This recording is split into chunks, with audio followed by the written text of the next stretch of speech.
Chapter 62, Realization.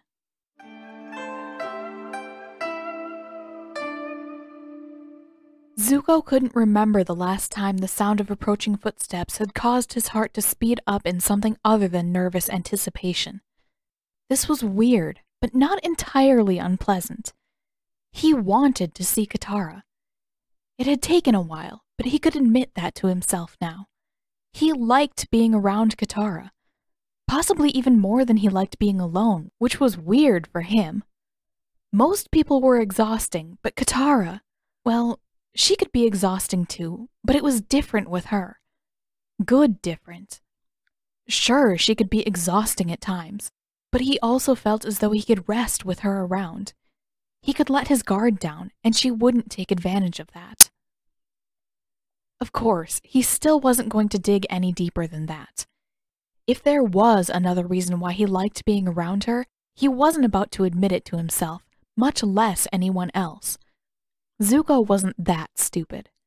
In fact, he was determined not to let on how he felt toward Katara to anyone if he could help it.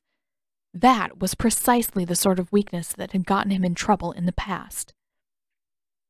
And, as it turned out, it probably would have gotten him into trouble this time too. Because when he poked his head out of the tent and squinted up into the brightness of the sky at the pit's rim, Sokka's face was staring down at him. Zuko's heart sank and he scowled. "What do you want?" Sokka stopped at the edge and glared down at him. "Wow, dude. What did I do to deserve that attitude?" "I'm not hearing an answer." "Yeah, well, if you're going to be rude, then maybe you shouldn't expect an answer. I don't have to put up with rudeness." "Are you two arguing already?" Katara's voice was distant, but seemed to be drawing nearer. "Hey!" Sokka spun around. "It's not my fault. He started it." "When I was at the air temples, we weren't allowed to say that." Aang sounded just as cheerful as ever, though his voice was a bit distant too. "The monks always told me that it's irresponsible to blame others for our own conflicts." "Sokka's being irresponsible?" Katara asked in mock surprise. "Wow, I never thought I'd see the day when that would happen." By the end of the sentence, she'd reached the edge of the pit, her arms overloaded with furs and a cloth sack dangling from one wrist. "Shush, Katara. I'm the most responsible one, and you know—" She didn't let him finish before she dumped the bundle of furs into his arms. "Part of being responsible is being helpful, and you're not helpful. And what are you two even arguing about? We've been here for less than a minute." "I don't know. He scowled at me before I even said anything," Sokka replied. "How terrible," Katara deadpanned. "You might be the only person in the world who Zuko has ever scowled at. Do you think you're going to live?" Sokka sniffed. "I thought you were supposed to be on my side. Some sister you are." "Speak for yourself, Mr. Unhelpful." "How am I unhelpful when you guys left the house without me and never asked me to carry anything?" Aang joined them at the edge of the pit, water skins strapped all across his chest, and a dark-colored pot in one hand, and the lemur riding atop his bald head. "I asked. Right when you caught up with us, remember?" "No," Sokka said, dragging the word out. "You asked me if I wanted to carry a water skin, not if I would. There's a big difference." Zuko strongly considered ducking back into the tent and staying there. He did want to see Katara, but he wasn't convinced that dealing with the others was worth the trouble. Especially Sokka. Zuko didn't mind Aang all that much. He was just, well, a little too friendly, too naive, too trusting. The saccharine positivity was just a bit too much for Zuko to deal with for long. Katara glared at Sokka, then before there could be any argument, she dropped the ice out from underneath them. Sokka managed not to fall flat on his back, and he tossed the bundle of furs back to Katara. "Ha! You didn't get me that time!" I wasn't trying to get you. What does that even mean? She dropped the furs and gave them a light kick so that the whole bundle unrolled across the bottom of the pit. Zuko raised his eyebrow. What are you doing? We're gonna have a picnic with you, Aang announced. He hopped up into the air and fluttered slowly downward to sit cross-legged on the furs. Katara has to go to the healing huts later, but we wanted to tell you everything that happened with the council first. A picnic? That sounded like the sort of idea that Uncle would come up with, though Uncle probably wouldn't suggest anything like that out here, in all the ice and snow and cold. Zuko didn't have the chance to decide how bad an idea a picnic with the others was before they all sat and began to settle in. He didn't really want to sit down and join them, but it felt weird to hover around while they were all sitting. Grudgingly, he plopped down, cross-legged in front of the tent, and hunched his shoulders. So what happened? He asked, voice flat. Anything important? It's all important, Sokka answered.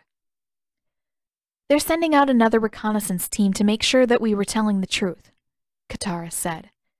It sounds like they're leaving tonight, so none of us are going to have our normal lessons for a while. All the teachers are going to be on that mission. What, don't they believe what you told them? No, I don't think that's it, Aang said. I'm pretty sure everyone believes us, but they want to see it for themselves before they decide what to do. Maybe everyone but Han believes us, Katara inserted under her breath as she opened up the sack that she'd been carrying and started to lay out smaller packages of food.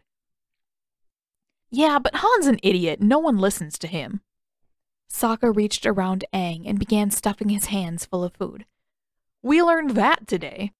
And the waterbenders are going to see if they can get close enough to the fleet to do some damage without getting caught. If they can do some sabotage and take out a bunch of ships in one go, then the whole thing should go a lot better. Hey! Katara swatted Sokka's hand. Leave a little for the rest of us. Sokka retreated to his own cushion, keeping all his spoils clutched tight to his chest. I'm a growing boy.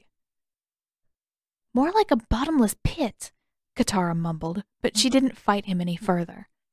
Instead, she passed a few seaweed rolls to Aang and opened the pot, releasing a plume of steam and a rich aroma of soup. Anyway, Sokka resumed, tearing a piece of jerky in half with his teeth. Everyone who's actually important is busy getting ready. You know, tightening defenses, preparing evacuation routes, restocking all the city supplies, all of that. Stuff that we won't need if we can sink the whole fleet before they get here. Sink the whole fleet. The word struck him hard in the middle of the chest, and Zuko's stomach turned to lead. Zuko, Katara said, cutting through his thoughts before they even had a chance to properly form. What? He snapped. She waved a ladleful of soup and an empty bowl in front of his face. It's lunch. Eat something before Sokka gets it all. Sokka raised an eyebrow, stuffing the rest of his strip of jerky into his mouth. Dude, what's your problem this time? We can sink the whole fleet. Zuko's stomach felt heavy, his mouth was dry, and his head began to spin a bit. That was the plan, wasn't it? It had been the plan all along, and he'd walked right into it with his eyes wide open. He couldn't find the words to reply, so Zuko did the only thing he could think of and snatched the bowl from Katara's hand. Though Katara stared at him, eyes narrowed and brows furrowed, Sokka was unbothered. You know, I think Chief Arnuk likes me. If things keep going the way they are right now, he might put me in charge of the tribe's whole defense strategy before too long. Aang's gaze broke away from Zuko, too. What makes you think he's going to do that? He had me meet with Pakku and Sikanik personally to help plan the new reconnaissance mission. I think that's a pretty good sign. I'm pretty sure that's just because nobody could read your notes about the fleet, Sokka. Zuko could still feel Katara watching him, eyes unwavering. He did his best to ignore her. Right now, he could hardly think, much less make eye contact. we can sink the whole fleet. How had he never realized that that was the plan? Of course the Northern Water Tribe would do their best to sink every ship. Of course they would wipe out every firebender they possibly could. Any non-benders in the fleet wouldn't stand a chance this far north. They'd be as good as dead as soon as they hit the water, and even Uncle? Damn it! Uncle was a great firebender, or he had been in his younger years, but he was old and out of shape, and even if he could make it out of the water when Zhao's ship went down, Uncle wouldn't have the supplies he needed to survive long in the wilderness. If he could escape the waterbenders in the first place. The knot in the center of Zuko's chest tightened. If Zhao's ship went down, it would take Zuko's entire crew along with it. Ji, Taro, Masao, Daiki, all of them could die. He could lose Uncle, and it would be all his fault. Zuko was the one who'd made it possible for the Water Tribe to fight back. He was a traitor, and anything that happened to his people would come back to rest on his shoulders forever. Zuko was an idiot. He'd been so wrapped up in his own head that he'd forgotten that this wasn't just about Zhao. What good did it do to protect the innocent people on one side of the war if it meant destroying the innocents on the other? So I was thinking that while they're all off doing their big reconnaissance mission, we could make the most of our time by... Zuko cut Sokka off. Do whatever you want. I don't care. All three of them turned to stare like he'd grown an extra head. Yeah, okay, Sokka said eventually. But since this involves you, it might be a good idea to drop the attitude. I don't want to be involved in any of your stupid plans, Zuko snapped. His chest felt tight, and he thought he might be sick if he had to sit here for much longer. Just leave me out of this.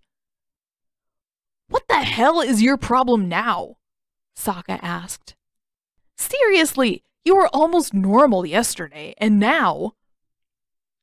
What's going on, Zuko?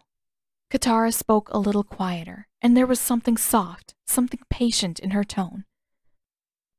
Somehow, that was even worse than Sokka's brashness.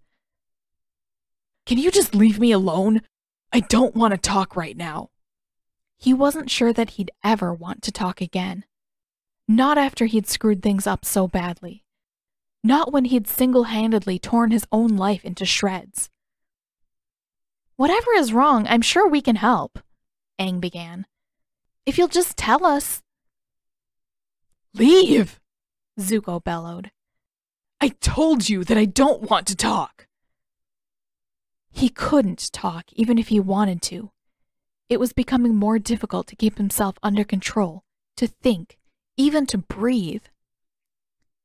Sokka was the first to move. In a surprisingly fluid motion, he tossed his food down onto the furs in front of him and rose to his feet, scooping everything up in a single bundle. Fine, then. With his free hand, he tugged on Aang's collar, then reached over to give Katara a pull as well. So much for working together. If that's the way you're gonna be, then enjoy being alone in a pit. Ordinarily, Zuko thought, he would have been bothered by that attitude. He would have been furious that Sokka had the nerve to say anything so rude and blunt, but this time, there was too much noise in Zuko's head for that to matter. He wanted them gone. All of them. If Sokka's obnoxious attitude was what it took, then Zuko couldn't argue about it. It took too long for his liking, but Aang rose along with Sokka when it became clear that Zuko wasn't going to waver. Katara, though, wasn't quite as quick to move. Even after the boys had risen, she stayed where she was, eyes narrowed, staring Zuko down. His hands clenched into fists. He couldn't deal with this. Not now. Maybe not ever. Come on, Katara, Sokka said, nudging her with the side of his knee. Let's go. Fire Jerk wants to be left alone. I'm coming, she said, eyes still narrowed as she pushed Sokka's leg aside. Slowly, she stood, not looking away from Zuko once. I'm going to figure this out, you know. Whatever is going on with you, I'm not just going to drop it. Of course she wouldn't. Would Katara ever let anything drop? She did, however, join the others at the icy wall, and Zuko's scowl hardened as they launched out of the pit. They were going, but somehow he didn't feel any better. He released a breath that turned from a hail of sparks into a plume of roaring flame midway through. How had he not known what was going to happen when he changed sides? What good did it do to have allies in the Water Tribe when working with them could so easily cost him his family? What was he even doing here?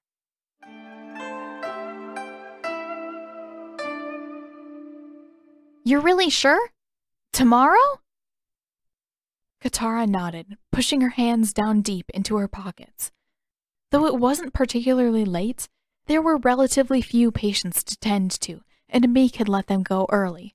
The sky was dark and the air cold enough to sting her cheeks. Since Master Takik isn't going to be in the city for a few days, I won't have any lessons in the morning.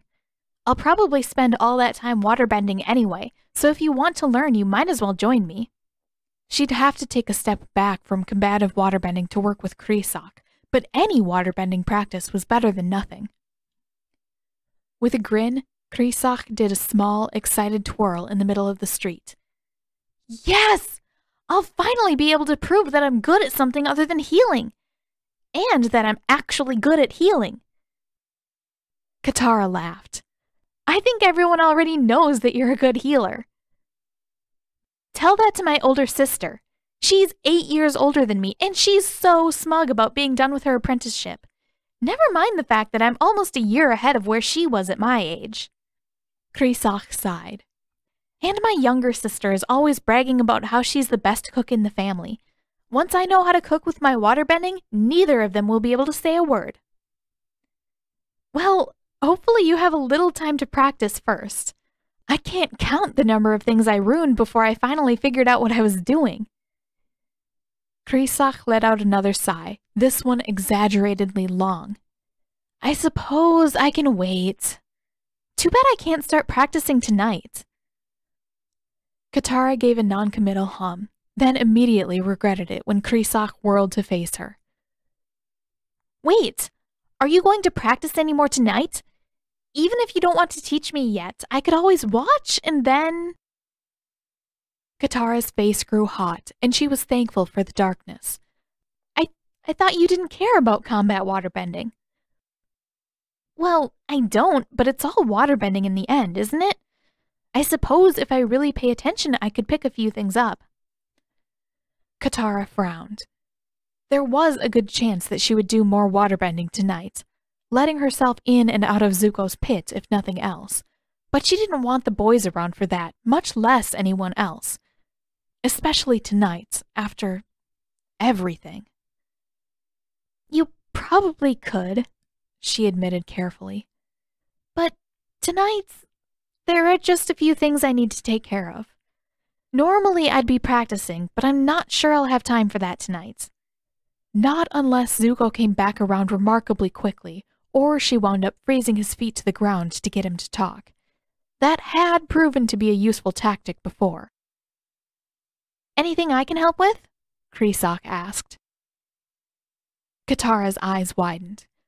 Oh, no, I don't think that would be a good idea. The boys and I sort of had an argument with someone earlier today. Or, we didn't really argue, but he got angry with us for some reason. I'm not really sure. All I know is that I have to work things out before it gets worse. Krisak nodded knowingly. I see. A brief pause. Do I know him? What? Katara asked, brows furrowed. This boy you like? Have I met him? At that, Katara let out a disbelieving laugh. What? I never said that. Are you trying to tell me that there isn't a boy? No. There's a boy, but it's not like you think. There was a suspicious edge to her voice, and Krisak narrowed her eyes. Katara did her best to ignore that. She cared about Zuko, sure, and she did want to sort out whatever the problem was today, but they were just... Well, actually she didn't know what they were. Especially not today. "Tomorrow morning," Katara said, doing her best to sound authoritative. "We'll practice right until we have to work with Amik again. Got it?" Krisak rolled her eyes. "Fine. If you want to be secretive, be secretive. I can wait." She started to veer off toward another street up ahead, then spun back once more. "Good luck with your friend," she sing-songed before turning to jog off toward home. Katara pursed her lips. Her friend. It felt strange to hear someone refer to Zuko that way. With a slow exhalation, she squared her shoulders and started for the lake. Her friend. More and more, she was beginning to think that she would actually like that. When things were going well, recently, that was any day but today, Zuko was surprisingly easy to talk to, surprisingly thoughtful and sensible. But today, she didn't know what was going on today. She didn't believe that he was just being a jerk, no matter how much Sokka insisted that that had to be the case. Something had to be bothering Zuko. He seemed upset, not like he was being intentionally petty or cruel. The trouble was that whatever was bothering him seemed serious. Serious enough that the understanding that they'd managed to forge over the past several days could very well be in jeopardy if they didn't sort things out soon. Katara wasn't going to let that happen. Friends or not, they had to at least stay on good enough terms with each other to make it through the impending battle. One way or another, she had to talk to him tonight. Whether she could get things back to normal, or whether she had to settle for re-establishing a reluctant alliance, she was going to get them back on speaking terms. She marched all the way to the pit and dropped down inside before she took so much as a moment to look around. The walls of the pit seemed darker, glossier than she remembered, and she pressed her hand against the ice. Zuko must have been firebending down here. The walls had grown dangerously thin at some points, and there were faint, sooty smudges left on her mittens when she pulled them away. Frowning, she froze more water to the far side of the walls until they felt sturdy again, then turned toward the tent and crossed her arms. "Come out here, Zuko." It almost sounded like he'd been expecting her. "Go away. I told you before, I don't want to talk." She set her jaw. She recognized that tone from when they'd been back on his ship, and she hated it even more now than she had before. She crossed her arms.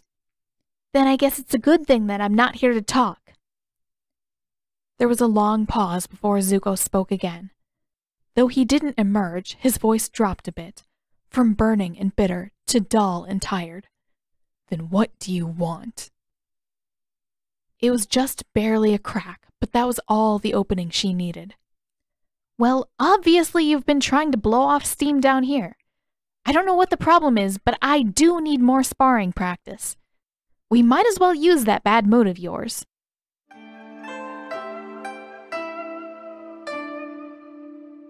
There was a strong possibility that Zuko was going to regret this. Back on his ship, back when he'd still had a ship, Uncle had always been careful not to allow sparring when Zuko was in a bad mood. It wasn't that his bending ability suffered. If anything, his flames grew stronger, but his judgment, well, in Uncle's opinion, Zuko's judgment got worse. He couldn't bring himself to care, though. So what if he lost every match with Katara? He had a hard time believing that he could possibly feel any worse than he did already.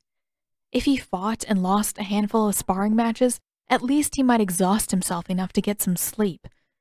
Beyond that, he wasn't expecting anything at all. Katara, fortunately, hadn't said anything since they'd left the lake.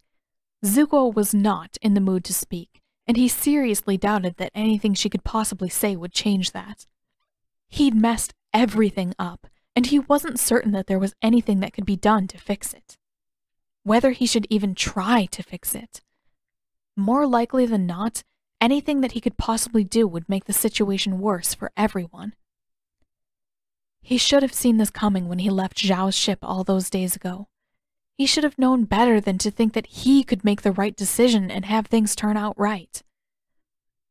They reached the flat just on the far side of the ridge, and Zuko trudged through the snow to take his starting position on the far side of the bowl. He turned back to face her and took his stance.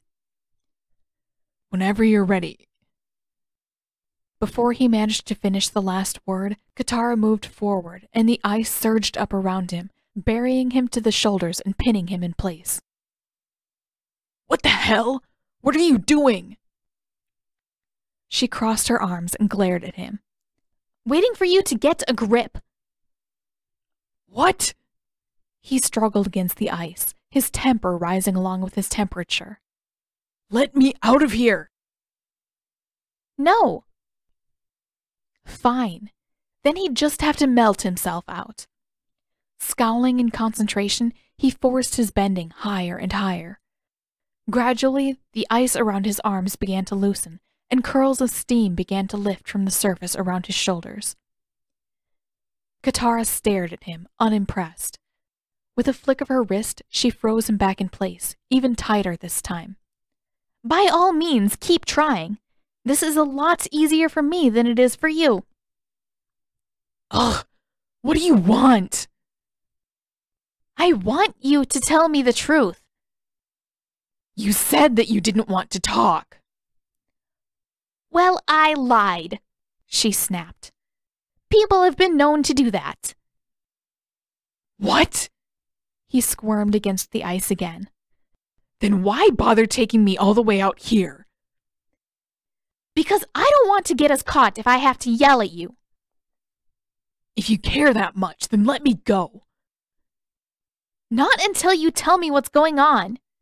She kept her arms crossed and stared at him, unwavering. Zuko had to look away. Her eyes were sharp, like chips of vibrant ice, but there wasn't a bit of coldness in them. They were piercing and bright, but just as warm as always. That was almost worse. She cared, but what good could that possibly do? I'm waiting, Zuko. It's obvious that something is bothering you. Just say it, and maybe I can help. She couldn't. Zuko was sure of that. There wasn't anything that anyone could do about this, but he could feel the pressure building up inside of his chest, and eventually, it all came pouring out. Fine. You really want to know? My entire life is falling apart because I turned against my own people.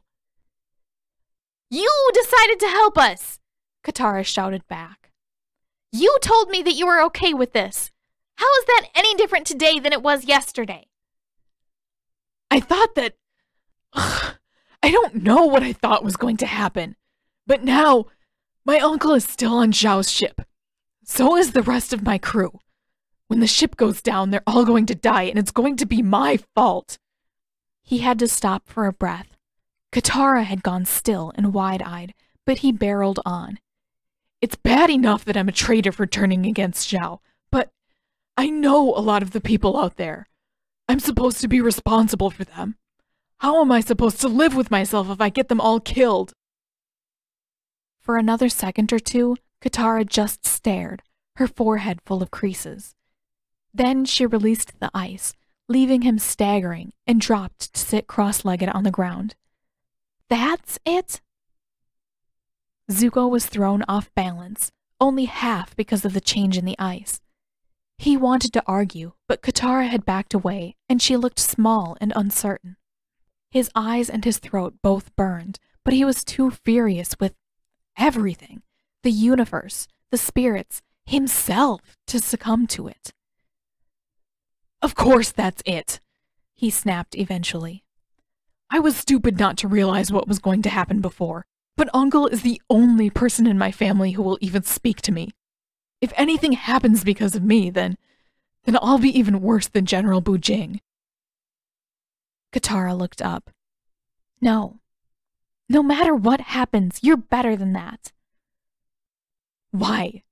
Because I feel bad about what's going to happen? No. Her gaze held steady on him as he began to pace. Because you care and you're trying to do the right thing. It's not always easy, you know.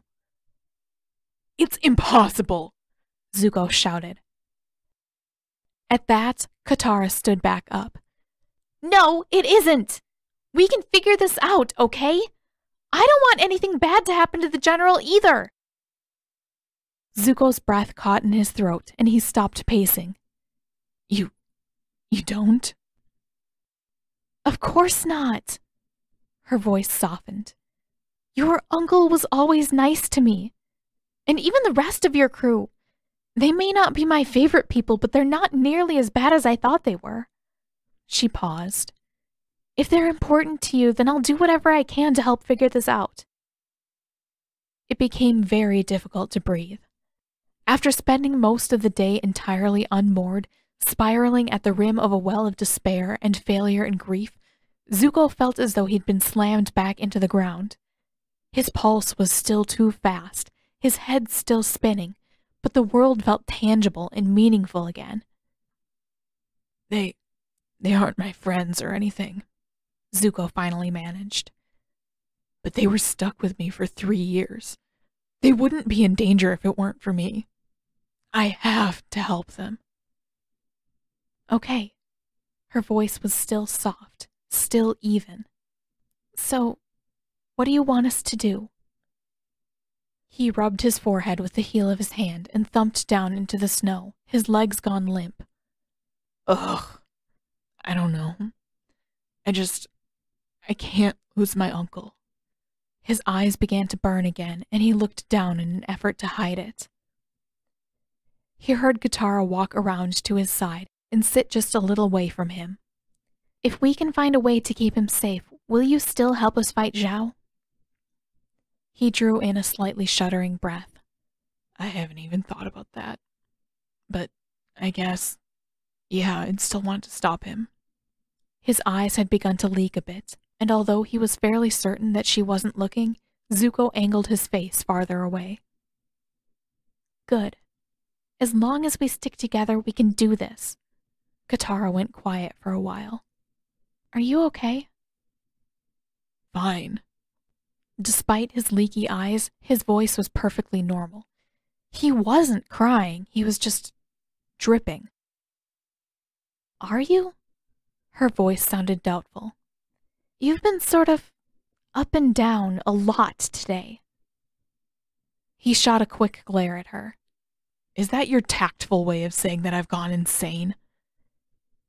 It's always nice to see you in the same delightful mood as usual. He leaned forward, resting his chin on his knees. Sorry. I'm just still not used to this. It shows. There was no anger, no condemnation behind the statement. It was just a simple, quiet observation. Zuko's shoulders sagged a little. He was tired, much more so than he'd realized before. Yeah, well, what am I supposed to do? Things tend to go badly for me when I try working with people. For now, telling me what's happening is probably a good start. We'll never be able to help you if we don't know what's going on. She paused. What do you think we should do about your uncle? He shrugged. I don't really know. I wish I'd thought this through sooner. If I'd put something in the letter, a warning of some kind, maybe everything would be fine. As soon as we get a response from him, we can always send a warning letter back, Katara offered. If we get a response. He sighed, rubbing his forehead. Didn't Sokka say there's already a team out there trying to sabotage the fleet? If they can. They won't get close if it's too dangerous. And ideally, they just want to cause enough damage to strand everyone at Kokyo Island. If everything goes well, no one will get hurt, and no one will know that it was sabotage. Another pause. If the ship does go down, how long do you think your uncle would make it? Zuko shook his head. I don't know. A few days if he can get out of the water, probably. Otherwise, maybe a few hours. Katara was watching him so intently that he had no choice but to glance her way. So, if we hear that Zhao's ship went down, Appa will probably still have time to find him? He felt his forehead crease. Would you let me look for him? Of course I would. I mean, I think I'd even help you hide him from the council if it came to that. She turned and stared ahead, off toward the city. And the rest of your crew? I suppose I could at least help pull them out of the water. I won't bring them back here, though. A weight seemed to lift from Zuko's shoulders, and he snorted. Don't worry about that. I'm sure just seeing me alive will scare them so bad that they'll turn around and run back south as fast as they can. Good. I'd like to see some of them scared for once. He let out a slow breath and looked toward Katara again. She sat less than an arm's length away, staring placidly out in the direction of the city. His heart did a funny little hop, and he had to look away again. They weren't friends yet. He hadn't forgotten that. But somehow he'd still managed to circle clear back around to where he'd started the day, to the point where he liked being around her, where he wanted more time with her. And though he didn't understand the feeling, it was at least pleasant. Thanks, Zuko said in an undertone. For, all of this. For not forgetting about. He ran out of words and gave a small, vague gesture. You might be the first person who's ever thanked me for being nosy and pushy. Katara smiled at him. But you're welcome. His face heated a little, but he stood and turned back, awkwardly offering her a hand up. I'll try to make sure you don't have to freeze me solid again. Still smiling, she accepted his hand and rose. Except for in sparring, right? If you actually follow the rules, then I'm not going to give you a chance to freeze me again. That sounds like a challenge to me. She nudged his arm. Maybe tomorrow? Zuko offered just the faintest hint of a smile in response. You're more than welcome to try.